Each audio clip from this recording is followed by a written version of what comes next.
Aparna, tell us, what do consumers really think about AI? Okay, that is a good question.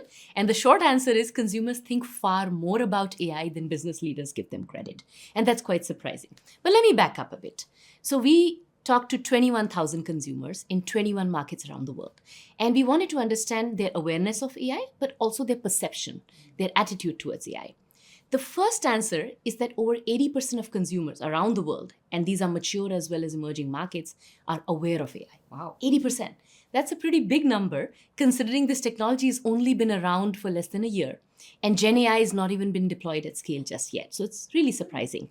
So when I talk to business leaders, they often say, well, technology is invisible to consumers, isn't it? And my answer would be, not this technology. People know about it. And it doesn't stop at awareness. Over 25% of consumers have actually played with AI. Wow. So they've experimented with ChatGPT, tried it out. Of course, it's not there at scale, but they've experimented with it. And then we ask them, what do they feel about it? What are their perceptions about it? Now, first off, let's put it on the table. It's a conflicted feeling. People are polarized about AI. So as consumers, 43% are excited about the possibilities, usually around improving the quality of their lives, etc. Just under 30% are concerned, usually around privacy. And then somewhere between 28% or so are conflicted. They have both positive and negative emotions about it. So it's a polarizing technology, but the good thing is people are far more excited than they are concerned. And that already is a great start.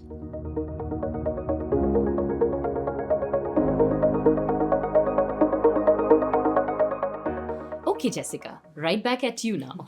How do people feel about AI as employees compared to consumers, and why are they more excited as employees?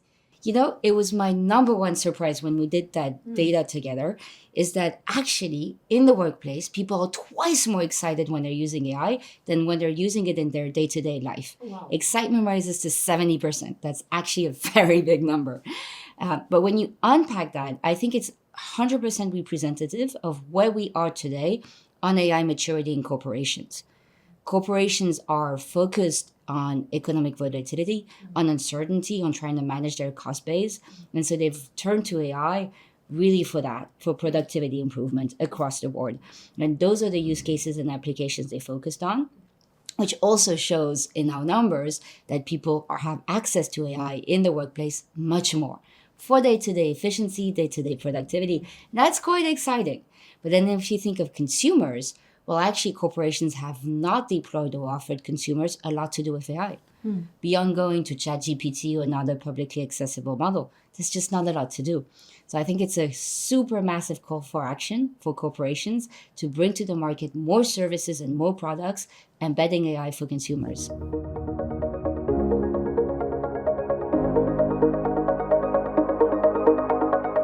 So, Aparna, what do you think leaders should do with these learnings? Good question. And I think that's ultimately what the most important question is, right? So, few things, right? The first thing is that when leaders particularly deploy technology, they usually think of efficiency and effectiveness. I would say enter a third aspect into the room.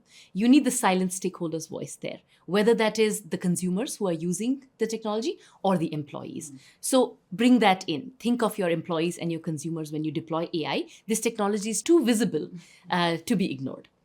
The second thing I would say is that attitudes towards AI don't remain the same as you deploy it at scale.